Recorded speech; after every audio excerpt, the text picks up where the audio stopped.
Shalom, salam dalam nama Tuhan Yesus Kristus. Ibadah pada hari ini dari bacaan kita yang terambil dari kitab Lukas pasal 7 ayat 1 sampai 10 yang demikian bunyinya. Yesus menyembuhkan hamba seorang perwira di Kapernaum. Setelah Yesus selesai berbicara di depan orang banyak, masuklah ia ke Kapernaum. Di situ ada seorang perwira yang mempunyai seorang hamba yang sangat dihargainya. Hamba itu sedang sakit keras dan hampir mati. Ketika perwira itu mendengar tentang Yesus, ia menyuruh beberapa orang tua-tua Yahudi kepadanya untuk meminta supaya ia datang menyembuhkan hambanya. Mereka datang kepada Yesus dengan sangat untuk meminta pertolongannya. Katanya, ia layak engkau tolong sebab ia mengasihi bangsa kita dan dialah yang menanggung pembangunan rumah ibadah kami.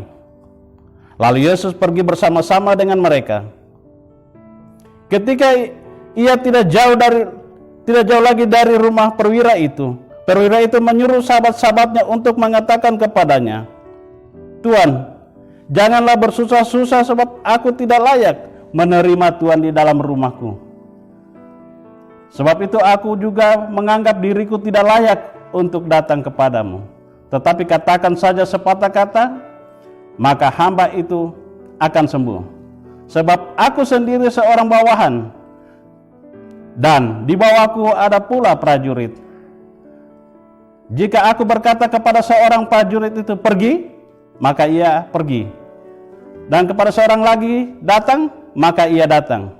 Ataupun kepada hambaku, kerjakanlah ini, maka ia mengerjakannya. Setelah Yesus mendengar perkataan itu, ia heran akan dia. Dan sambil berpaling kepada orang banyak yang mengikuti dia, ia berkata, Aku berkata kepadamu, iman sebesar ini tidak pernah aku jumpai sekalipun di antara orang Israel. Dan setelah orang-orang itu disuruh itu kembali ke rumah, didapatinya hamba itu telah sehat kembali. Demikian bunyi firman Tuhan. Saudara yang kekasih dalam Tuhan Yesus Kristus, dari bacaan kita tadi, saya mengambil judul iman yang besar. Kekristenan tidak lepas dari iman. Jadi itu iman dasar kita sebagai orang percaya.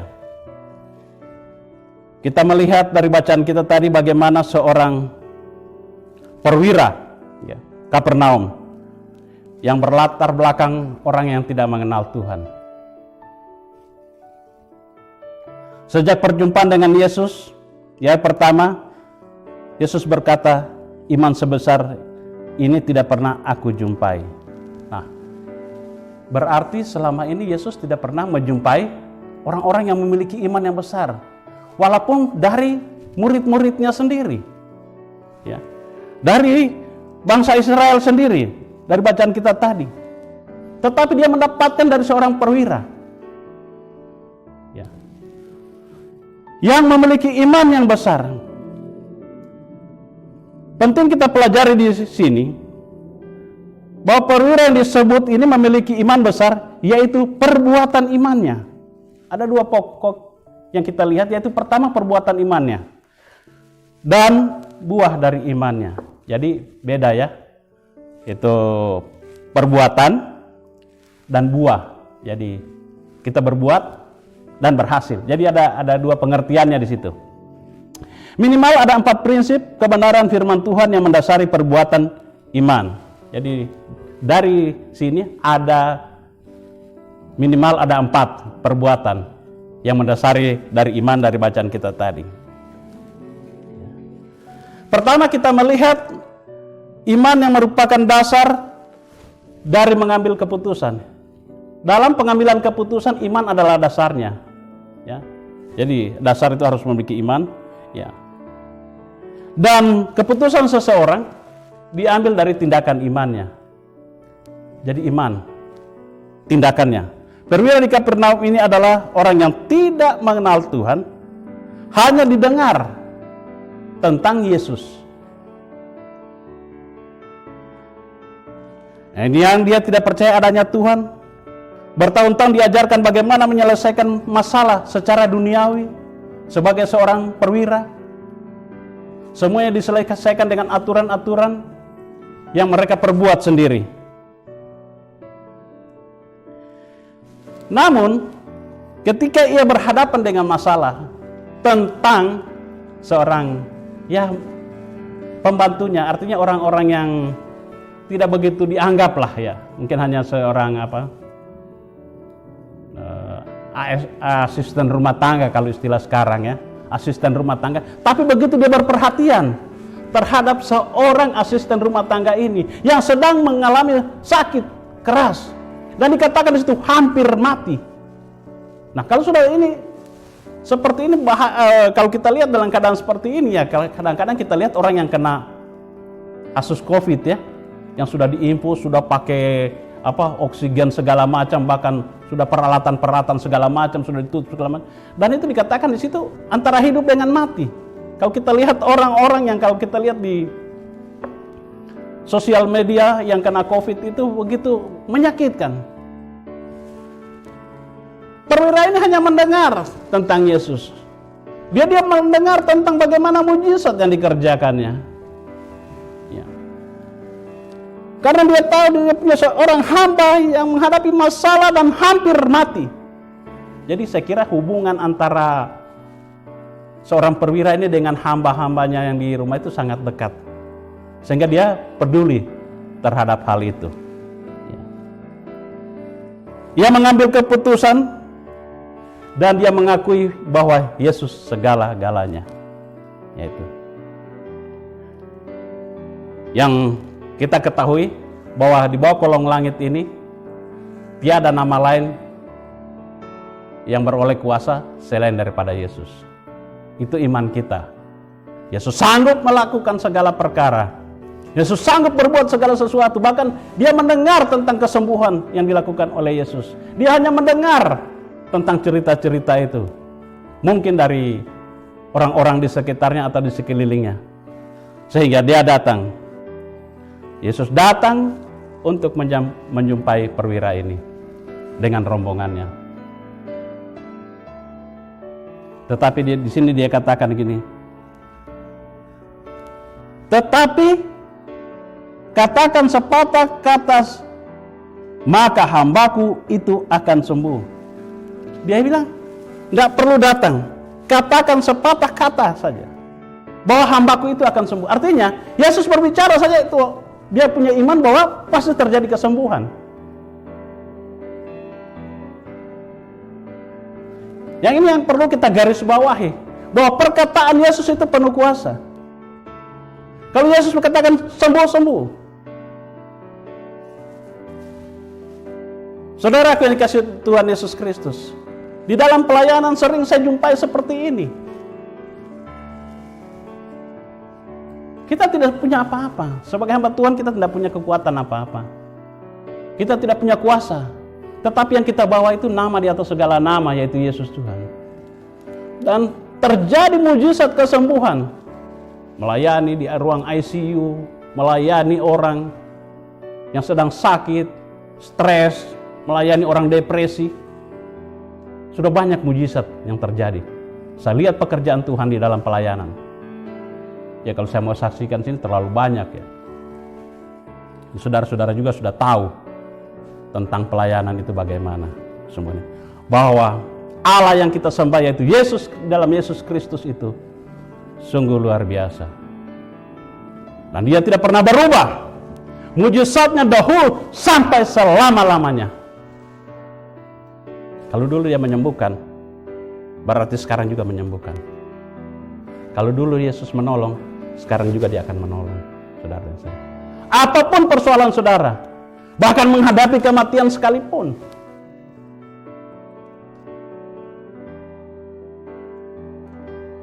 Yesus menyatakan kuasanya. Satu kali ada satu kesaksian, saya diundang untuk melayani seorang pejabat yang sedang sakit, terbaring. Dan sebelum saya ke sana, mereka beritahu bahwa sudah ada tim yang pernah ke sana Dan ketika berdoa untuk seorang pejabat ini, malah jatuh, terlempar. 2 orang yang datang mau melayani. Waduh, saya bilang luar biasa itu orang. Tapi dari pengalaman rohani, dari kesaksian, saya meyakini bagi Allah tiada yang mustahil. Itu yang memberikan saya semangat. Dan kami datang. Diingatkan lagi ketika saya doakan, Pak, dulu itu ada orang yang jatuh loh Pak. Mereka doakan. Saya tidak pusing, itu urusan orang itu, bukan urusan saya. Tapi saya percaya urusan saya sekarang. Dan saya berdoa, doa yang sama, mungkin kata-katanya juga yang sama. Dalam nama Yesus. Dan saya percaya, nama ini telah memberi kesembuhan di dalam pelayanan saya. Dan juga kesaksian dari orang-orang lain. Dari hamba-hamba Tuhan lain. Yang saya pergunakan kuasa yang sama. Dalam nama Yesus. Dan apa yang terjadi? Mujizat. Begitu nyata. Itulah memberi semangat saya melayani. Itu yang memberikan dorongan bagi kita. Sebab tanpa kuasa Roh Kudus, sia-sia ibadah kita. Sia-sia. Sebab Roh Kudus adalah daya hidup. Roh Kudus adalah daya hidup yang memberikan kita kehidupan. Kalau kita mau datang dengan ilmu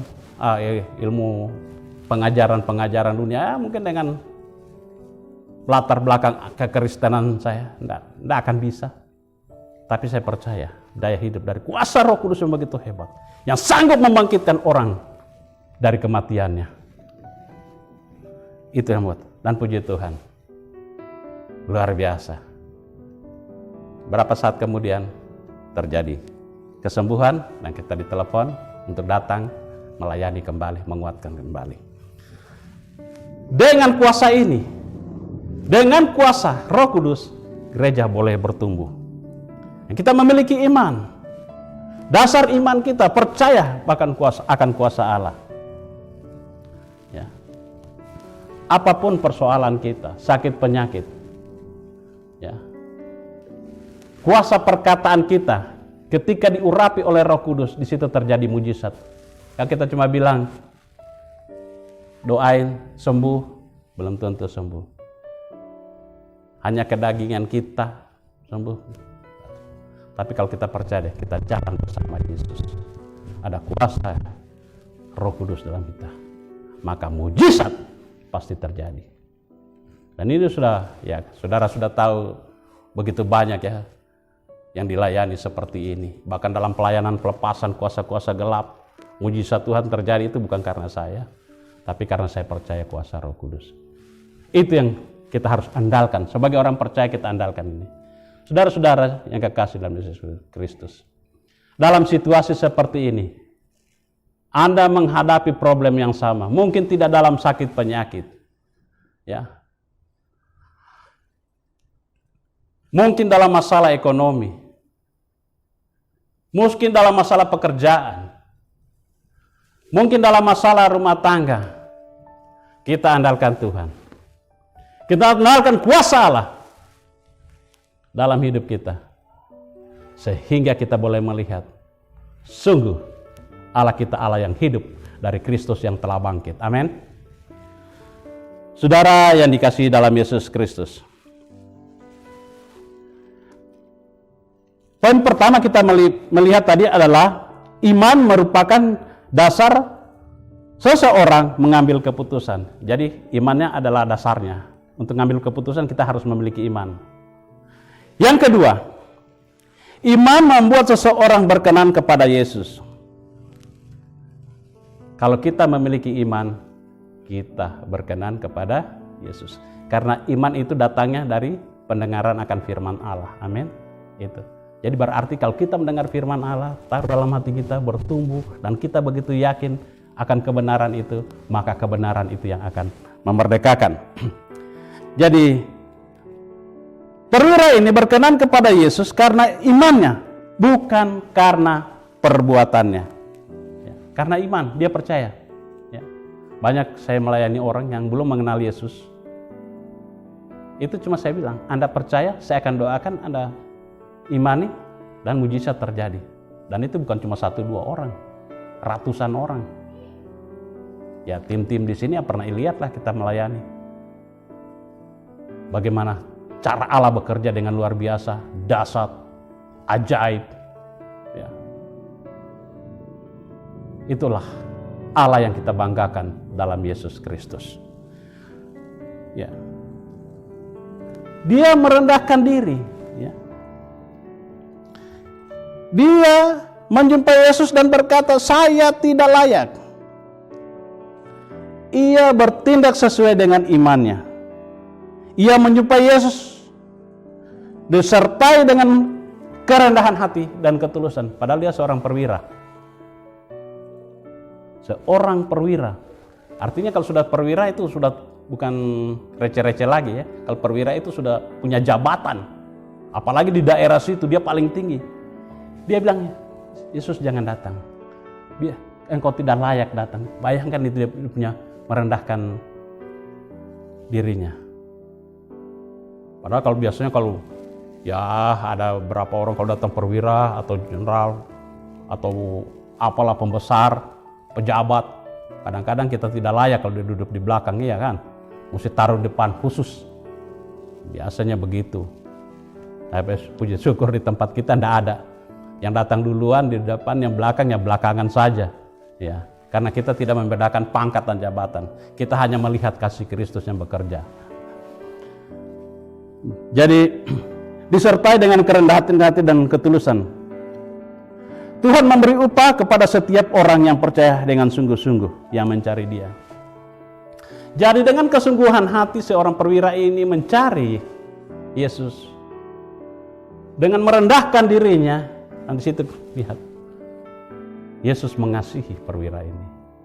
Jadi kalau kita datang dengan kerendahan hati kepada Tuhan, bahwa kita tidak sanggup dan kita tidak mampu untuk melakukan segala sesuatu, bahwa hanya Yesus yang sanggup, maka di situ mujizat itu terjadi. Andalkan sepenuhnya Yesus, jangan pernah meragukan. Kalau kita mendoakan orang, ya seperti yang beberapa saat yang lalu menengking seorang yang kerasukan setan dan roh jahat, secara manusia ya orang takut, lari, histeris. Tapi kalau kita mengandalkan Yesus, pasukan malaikat Tuhan mengelilingi kita. Amin. Pasukan malaikat Tuhan mengelilingi saudara. Ketika saudara menghadapi pergumulan, ketika saudara menghadapi permasalahan, ketika bapak, ibu, saudara-saudara sekalian menghadapi pergumulan yang begitu berat, ketika saudara meneriakan Yesus, pasukan malaikat adalah siap untuk menolong saudara. Karena di Alkitab dikatakan mereka adalah malaikat-malaikat yang melayani. Jadi kadang-kadang orang bilang, kok Bapak datang, mana orangnya lain itu? Tadi banyak, kita hanya bertiga kok. Nah, saya lihat banyak orangnya. Udah malaikat itu, yang lainnya, sebagiannya. Itu yang membuat. Ketika Anda juga menghadapi pekerjaan, Anda mau mencari pekerjaan, ya kalau kita minta Roh Kudus menolong kita, bisa malaikat tuntun ya. Kemana yang Anda harus kerjakan, berikan juga Anda hikmat, bagaimana menyelesaikan satu persoalan, menyelesaikan problem, menyelesaikan pergumulan, menyelesaikan apapun juga. Dan itu caranya Tuhan bekerja. Ketika Yesus naik ke sorga, Roh Kudus diberikan kepada kita sampai saat ini. Roh Kudus adalah penolong, daya hidup bagi kita. Orang yang mati bisa dibangkitkan. Sakit hampir mati dikatakan di sini tadi. Apapun persoalan kita. Jadi saudara-saudara, iman membuat seseorang berkenan kepada Yesus. Amin. Jadi kita berkenan. Kita berkenan, Yesus datang kepada Yesus, datang merendahkan diri. Ambil tiap hari. Tidak usah lama-lama kita memuji menyembah Tuhan. Jangan kita baru bangun, mata belum terbuka langsung cari HP. Itu sudah kebiasaan, refleks tangannya cari HP. Siapa yang WA? Ada berita apa? Kita cari dulu kerajaan Allah. Alkitab berkata, carilah dahulu kerajaannya, baru sekalian itu akan ditambahkan kepadamu. Hari ini kau bergumul dulu, apa masalahmu, pekerjaanmu. Saya kalau berdoa pagi-pagi enggak banyak-banyak. Kebiasaan doa saya pendek kok. Tapi kita datang dulu, menyerahkan hidup kita kepada Tuhan. Bapa di sorga, kami ucap syukur hari ini Tuhan sudah berikan cuaca yang baik, kesehatan yang baik, dan berkat yang baik. Janji-Mu Tuhan, Engkau berikan kami kelimpahan. Jari-Mu Tuhan, Engkau menyertai kami sampai kesudahan alam. Hari ini mohon penyertaan-Mu Tuhan. Saya tidak tahu mau kerja apa, saya tidak tahu mau usaha apa, saya tidak tahu mau berbuat apa, tapi Tuhan dengan hikmat-Mu akan menuntun saya keluar. Kadang-kadang saya ngeluh, Tuhan, kantong sudah tipis. Itu. Polos-polos aja, nggak usah Tuhan, Bapa kami di sorga panjang-panjang. Dari terbit matahari sampai pada masuknya. Ya kapan aminnya? Kalau Anda sudah cerita begitu. Itu buat novel aja atau komik lah sekalian. Itu bukan itu. Yang penting iman kita yakin, kita percaya, kita bertindak. Itu intinya. Tidak ribet. Ikut Tuhan itu memang bukan ribet, cuma pikiran kita aja yang rumit. Karena udah pikir masalah duluan kan. Jadi rumit sendiri. Aduh, hari ini Tuhan, hari ini saya ongkosnya, hari ini Tuhan biayanya, hari ini saya mau makan apa, hari ini saya mau kerjaan apa. Tuhan, hari ini semua tutup usaha. Saya mau usaha apa aja tidak ada lagi sekarang, Anda tahu. Ingat, Tuhan bilang, aku menyertai kamu senantiasa sampai kesudahan alam. Barat sampai akhir zaman, sampai akhir matamu tertutup ketika dipanggil Tuhan. Dengan umur panjang, berarti umur panjang loh Tuhan kasih. Itulah iman. Kalau kita lihat di kitab Kejadian, bapak orang beriman yaitu Abraham, yaitu dalam kitab Kejadian 21.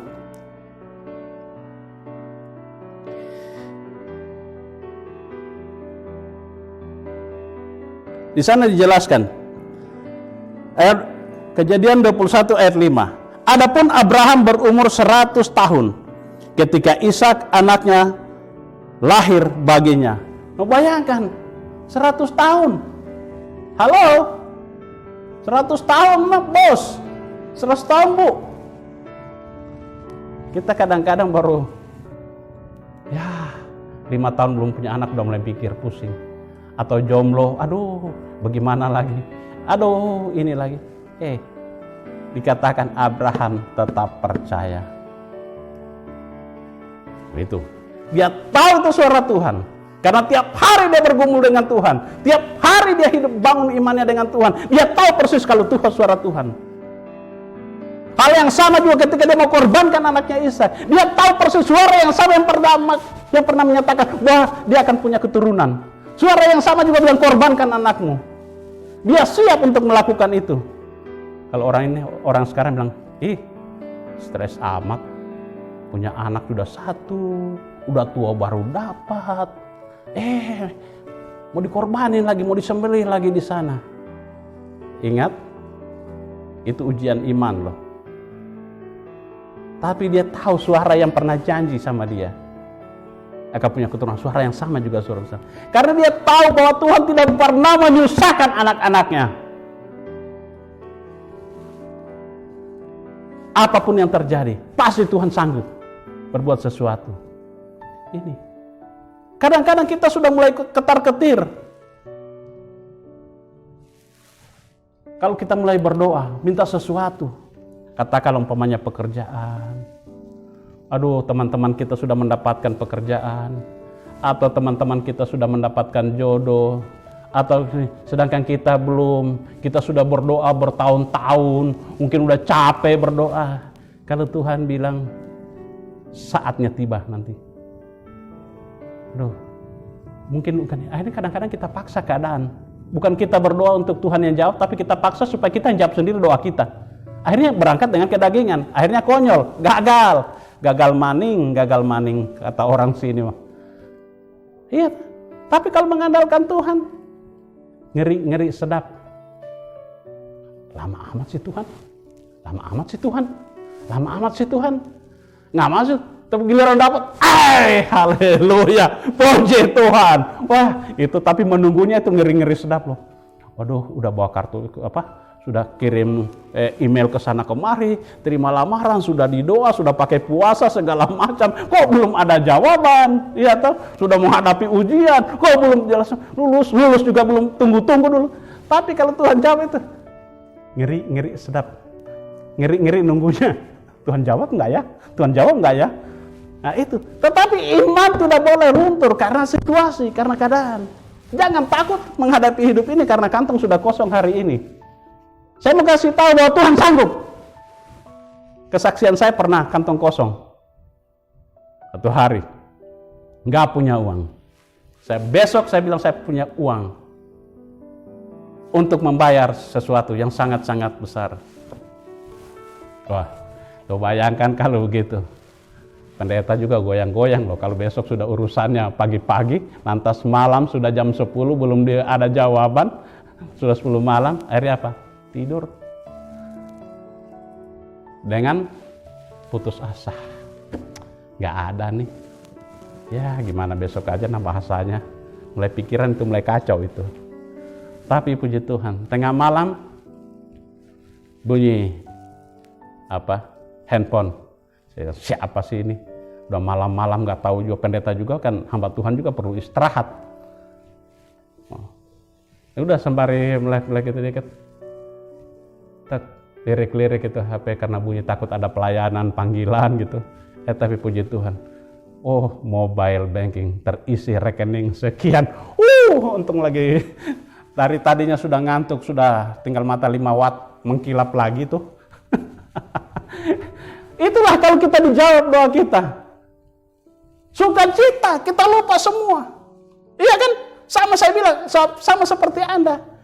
Mau pergi pertandingan olahraga, kejuaraan, apapun pertandingan. Itu kan menakutkan sekali. Sudah persiapannya kita, katakanlah kita ambil contoh olahraga. Latihannya setengah mati, digembleng sudah berbulan-bulan. Ya, disiksa. Kadang-kadang begini, begitu sampai pusing. Fisik kita sudah paling pada titik rendah. Tapi ketika kita dinyatakan menang atau juara, ingat nggak itu capeknya tadi? Lupa kan? Lupa. Udah nggak ingat waktu diomelin pelatih, sekarang yang enak ini dapat kemenangan. Itulah, Anda tidak pusing lagi, Anda doa puasa sekian macam. Tapi kalau Tuhan sudah menjawab, jawabnya mengucap syukur. Itu jadi ngeri-ngeri sedap. Ujung yang sedap. Yang ketiga, iman membawa kekuatan untuk berharap. Jadi poin yang ketiga, iman memberi kekuatan untuk berharap. Meskipun hamba perwira ini sakit keras dan hampir mati, ketika perwira ini sedang berbicara dengan Yesus, ada yang menghalang-halanginya sambil berkata, jangan susahkan guru, sebab ia sudah mati, sebab hambamu sudah mati. Tetapi ia berharap karena ia mengetahui ada kuasa yang lebih besar, yaitu kuasa dari Yesus ini. Jadi harus, udah jangan direpotin dah, Yesus hambamu itu udah mati. Tapi dia tetap maju. Karena dia berharap, pasti dia sanggup untuk menyembuhkan. Dia sanggup untuk melakukan. Kesanggupan untuk melakukan. Mengandalkan Yesus memiliki kesanggupan untuk merubah sesuatu. Dari tidak ada menjadi ada. Karena ada roh, daya hidup dari kuasa Roh Kudus itu di dalam Yesus. Makanya kita seperti ibadah yang lalu ketika pencurahan Roh Kudus kan hari kenaikan Yesus Kristus kan, dikatakan apa? Kamu akan menerima kuasa kalau Roh Kudus turun ke atas kamu. Jadi ada power yang kita terima. Ketika kita berdoa dalam urapan Roh Kudus, tidak ada yang mustahil. Saya pernah berdoa seperti ini, seperti kesaksian yang lalu. Orang sakit dan hampir mati, banyak. Bahkan banyak kok juga yang saya doakan orang yang sakit langsung mati. Pak Pendeta, doain itu Bapak, kasihan udah lama dia sakit. Begitu saya doain, hitungan jam, ada yang cuma 1 jam, ada yang 2 jam, ada yang begitu saya amin, mati. Itu kan kuasa Tuhan juga. Bayangin, menunggu berbulan-bulan. Bahkan ada yang dikirim dari Sulawesi Utara, datang cuma untuk saya doain mati. Dan apa mereka bilang? Terima kasih Pak. Bahkan ada yang sudah didoain bertahun-tahun. 2 tahun, zaman dulu belum ada BPJS.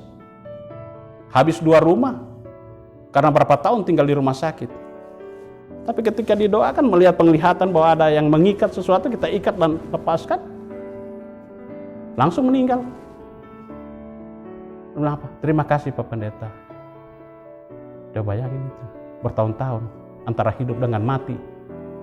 Hidup cuma dengan oksigen.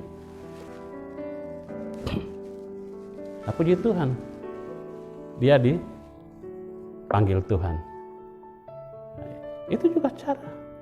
Begitu kita cuma doa, terima Yesus, Ibu, terima Yesus, dan Yesus akan perbuat yang terbaik untuk Ibu sekarang, dan siap untuk bertemu Tuhan di sorga. Selesaikan Ibu punya persoalan hari ini, Ibu berdoa dalam hati, nanti saya akan tutup. Begitu saya tutup dalam nama Yesus, tidak panjang, langsung tak oksigen. Dan itu bukan cuma 1 kali 2 kali, sering terjadi. Karena ada kuasa Allah meluputkan orang, menyelamatkan orang.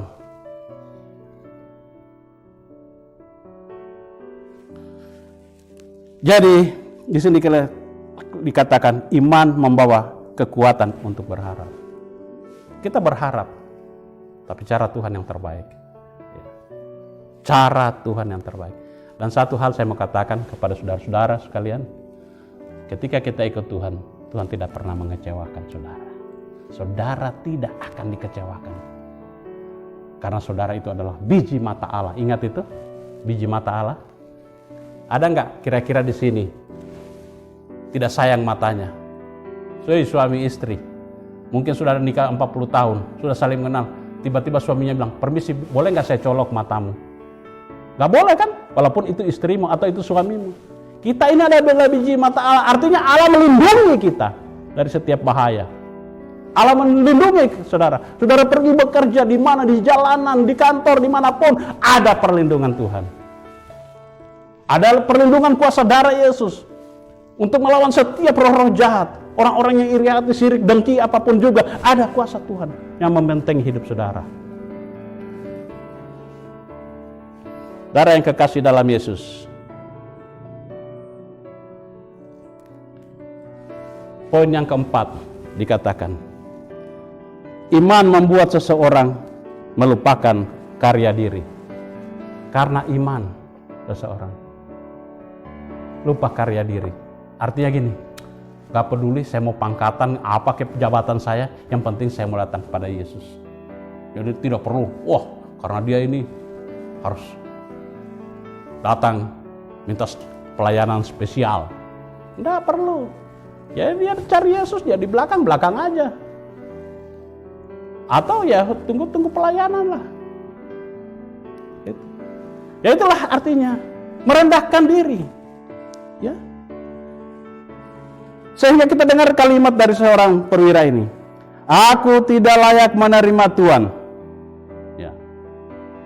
Dan menganggap dirinya menganggap diri paling penting dan berjasa. Orang lain tidak sebanding dengan dirinya. Jadi minta dilayani. Ingat, Yesus datang bukan untuk dilayani, tetapi melayani. Jadi kita melayani. Jadi walaupun apa pangkat kita begitu rendah di mata Tuhan. Kita datang melayani Tuhan, siapapun dia. Bahkan di Korea itu yang pendeta-pendeta hebat itu, ya, seperti hamba Tuhan yang ketemu itu, pendeta Korea yang kita layani itu, yang kita melayani bersama itu. Dia tuh bekas cleaning service di gereja, atur-atur parkir segala. Tapi tahu nggak bahwa gerejanya yang terbesar di dunia, gereja dengan 16 lantai, ya, itu dulu Pak Gembala pernah ke sana. Itu gereja terbesar di dunia. Dia mulai dari pelayanan itu. Atau pendeta Afrika itu yang ribuan orang itu, dia mulai juga dari gereja kecil, melayani yang kecil-kecil. Tapi saatnya Tuhan mengangkat saudara, dia akan angkat. Perhatikan konglomerat itu. Mereka juga datang dari latar belakang bawah. Bahwa ada yang dari office boy malah. Ada pesuruh tukang jual pisang goreng jadi menteri. Ada yang tukang ojek daun pisang. Karena kalau hujan pakai itu diangkat jadi pengusaha. Ada yang bandar singkong, ya. Itu kan ada kesaksian seperti itu. Ya. Yang punya stasiun Trans TV itu, dia juga dari orang sederhana, tapi jadi konglomerat diperhitungkan di Indonesia. Jadi banyak. Kalau Tuhan mengangkat saudara, tidak ada yang halangi. Tuhan mengangkat saudara, tidak ada yang halangi. Tidak ada yang sanggup menahan kuasa Tuhan. Kalau Tuhan mau memberkati, dimanapun Anda berada. Mau tengah malam, pagi tidur, Tuhan mau kasih, Tuhan kasih. Anda di mana? Tuhan kasih, Tuhan kasih. Yang penting Anda tetap berharap, memiliki iman. Percaya. Jangan pernah meragukan Tuhan. Oh, tapi kan bro, saya sudah begini, itu urusanmu. Tapi urusan dengan Tuhan bisa berkata lain. Ya. Jadi saudara-saudara yang kekasih dalam Yesus Kristus, kita harus percaya bahwa Tuhan sanggup melakukan segala sesuatu. Yang penting saudara belajar berbicara positif. Amin. Seperti khotbah saya yang lalu. Berbicara positif, jangan pernah negatif pikiranmu. Jangan pernah, aduh saya sudah tidak bisa apa-apa, sudah sekian. Aduh saya sudah tidak ini, itu mengandalkan kekuatan sendiri. Maka dikatakan terkutuklah manusia yang mengandalkan kekuatan sendiri, tapi diberkati mereka yang mengandalkan Tuhan. Jadi jangan pernah bilang, saya sudah gagal, saya tidak mampu. Selama kau bilang itu, lihat kegagalan yang kau dapat. Tapi kalau kau percaya saya diberkati Tuhan. Katakan tiap hari, saya percaya saya diberi kelimpahan. Yesus datang supaya saya punya kelimpahan. Yesus datang memberkati saya. Saya percaya saya orang berhasil. Saya percaya anak saya sukses. Saya percaya pekerjaan saya berhasil. Wah, tapi bro, kalau ini kan soalnya di situ orang-orang pintar semua, masa bodoh. Itu urusan lain. Tapi saya percaya saya diberkati Tuhan. Itu. Perkatakan Taurat ini siang dan malam supaya engkau berhasil dan beruntung. Artinya pegang firman Tuhan. Bahwa saya akan berhasil. Jangan pernah meragukan Tuhan. Jangan pernah berada di zona nyaman. Saya mah gini aja cukup. Tiba-tiba situasi berubah. Sudah tidak akan sanggup. Jadi berdoa. Ya. Berdoa. Sebagai penutup saya kasih ayat untuk kita belajar berdoa. Ketika suatu saat Yesus datang, yaitu terambil di dalam Markus 11 itu, dikatakan Yesus mengutuki pohon ara ya. Sering dengar cerita ketika Yesus datang didapati pohon ara itu tidak berbuah dan dia mengutuki. Padahal saat ini itu pohon ara belum berbuah. Ya. Itu di dalam Markus 11 ayat 12 ya. Sampai dengan 14. Keesokan harinya sesudah Yesus dan ke-12 muridnya meninggalkan Betania, Yesus merasa lapar dan dari jauh ia melihat pohon ara dan sudah berdaun. Ia mendekatinya lalu melihat kalau ia mendapatkan apa-apa pada pohon itu. Tetapi waktu ia tiba di situ ia tidak mendapatkan apa-apa selain daun saja. Sebab memang bukan musim buah ara. Maka katanya kepada pohon itu, jangan lagi seorang pun makan buahmu selama-lamanya. Dan murid-muridnya pun mendengarkan dia. Langsung mengutuk. Jangan seorang pun. Padahal memang itu belum musim buahnya. Tapi paling tidak ada tanda-tanda dia mau berbuah kan. Jangan seorang pun makan. Itu kuasa perkataan Yesus. Ketika dia mengutuk pohon ara itu. Ingat perkataan, kuasa perkataan. Emang pohon ara itu langsung layu, mati? Enggak. Kalau kita lihat di dalam ayat yang ke-20 dari Markus 11 ini, pagi-pagi ketika Yesus dan murid-muridnya lewat, mereka melihat pohon ara tadi sudah kering sampai ke akar-akarnya. Maka teringatlah Petrus apa yang telah terjadi. Lalu ia berkata kepada Yesus, Rabi, lihatlah pohon ara yang kau kutuk itu sudah kering. Artinya dia ngomong dulu. Dia ngomong dulu. Yesus ngomong dulu. Mati. Bukan langsung mati. Tapi ketika besok udah lewat, udah mati. Ketika Anda berdoa hari ini, ya, saya minta Tuhan berkati, minta uang untuk usaha apa kerjaan. Bukan langsung ujungnya, jatuh dari loteng nih, uang. Kalau jatuh dari loteng itu bukan uang palsu itu kalau dari loteng. Kalau uang aslinya itu dari Bank Indonesia. Itu uang palsu, jatuh di kepalamu juga pingsan, mati mungkin. Tetapi Tuhan tahu caranya untuk memberkati saudara. Yang penting dia imani. Ya. Jadi saya kasih ayat 1 untuk pegangan saudara-saudara jemaat yang dikasihi Tuhan Yesus Kristus. Yang terambil dari kitab ini, dari pelajaran kitab ini, Markus 11 ayat 24. Dikatakan situ, karena itu aku berkata kepadamu, apa saja yang kamu minta dan doakan, percayalah bahwa kamu telah menerimanya, maka hal itu akan diberikan kepadamu. Dikatakan sini apa? Apa saja yang kamu minta dan doakan. Jadi apa saja? Apa saja itu apa sih? Macam-macam. Pekerjaanmu, rumah tanggamu, istrimu, anakmu, ya, keuanganmu, penyakitmu, apa saja yang kamu doakan. Kamu minta dan doakan. Dikatakan situ, percayalah bahwa kamu telah menerimanya. Percaya bahwa kamu telah menerimanya. Sudah dapat belum? Belum. Tapi kita yakin bahwa kita pasti diberkati dengan itu.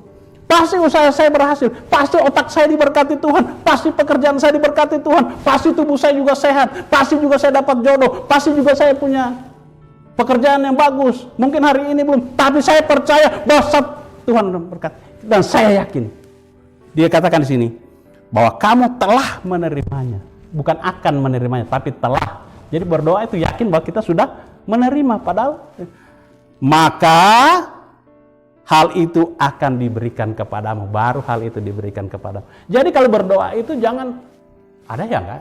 Ada enggak ya? Tuhan kasih enggak ya? Jangan. Bilang saja, saya diberkati Tuhan. Saya punya perusahaan besar. Saya punya usaha berhasil. Saya harus sarjana. Saya punya pendidikan begini. Saya harus ini. Tapi saya tidak punya uang. Anda punya uang tuh belum tentu bisa sarjana. Iya kan?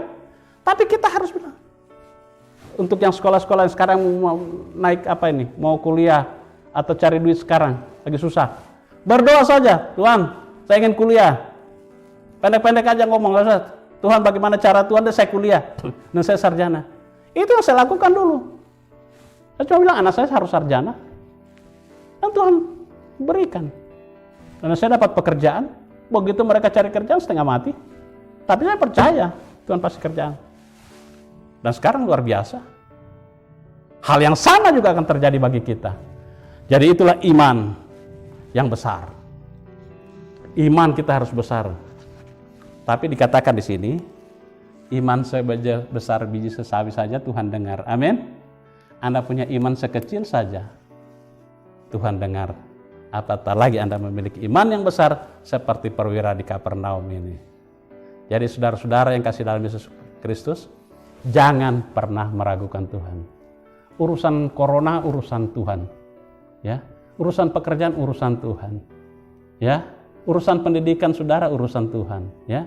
Bagaimana saudara mau makan, mau hidup hari ini, bapak-bapak, rumah tanggamu sekarang yang mulai bentrok, yang mulai bermasalah, yang sedang menghadapi pergumulan, saudara yang suami sedang menghadapi pergumulan karena pekerjaan di perusahaan sedang tersendat-sendat, itu urusan Tuhan. Urusan saudara adalah berdoa. Urusan saudara adalah berdoa. Tugas saudara adalah berdoa. Tugas jemaat saudara sekalian berdoa. Nanti urusan Tuhan adalah menjawab doamu. Amin. Urusan Tuhan adalah menjawab doa saudara-saudara. Tuhan berkati. Amin. Kita tunduk kepala, kita berdoa. Bapa di sorga, kami mengucap syukur Tuhan untuk firman-Mu tentang iman dari perwira Kapernaum ini Tuhan. Kami percaya kasih dan kuasa-Mu juga akan menyertai kami di tempat ini. Ya Tuhan, ajarlah kami untuk memiliki iman yang besar seperti iman perwira di Kapernaum. Ketika kami menghadapi persoalan pergumulan hari-hari kami seperti ini Tuhan. Satu pengharapan kami, bahwa Engkau Allah Immanuel, Allah yang menyertai kami senantiasa sampai kepada kesudahan alam. Allah yang tidak pernah meninggalkan pekerjaan tangannya di muka bumi ini. Oleh sebab itu Tuhan, kami sebagai anak-anak-Mu, kami datang berserah diri penuh. Berkati juga semua tim kami pelayanan hari ini Tuhan, yang masih beribadah di rumah tangga masing-masing, ataupun di mana mereka Tuhan, beri tetap kekuatan. Ingatkan senantiasa Tuhan akan kasih dan kuasa firman-Mu menyertai mereka Tuhan. Sehingga satu saat nanti Tuhan, ketika Tuhan Engkau sudah menghentikan semua kegiatan daripada sakit penyakit, atau melemahkan semua virus-virus COVID daripada anak-anak-Mu Tuhan di muka bumi ini. Tuhan Engkau berkati Tuhan. Untuk kami boleh kembali beribadah bersama-sama, berhimpun bersama-sama, bersukacita bersama-sama, memuji, memuliakan dan menyembah Engkau Tuhan. Berkati pemerintah dan bangsa kami, bahkan tim COVID yang melayani ya Tuhan, bahkan tim tenaga kerjaan ya Tuhan yang sibuk untuk mencari pekerjaan, memberikan pekerjaan bagi masyarakat di Indonesia yang Tuhan berkati. Berkati juga tim-tim medis yang sedang bertugas di garis depan. Berkati mereka semua. Berkati hamba-hamba Tuhan dalam pelayanan. Berkati juga jemaat-jemaat-Mu Tuhan. Biarlah mereka tidak menjadi lemah menghadapi situasi seperti ini. Terima kasih Bapa. Inilah ungkapan syukur kami yang kami naikkan dalam satu nama, Yesus Kristus, Allah kami yang hidup dari Kristus yang telah bangkit. Amin.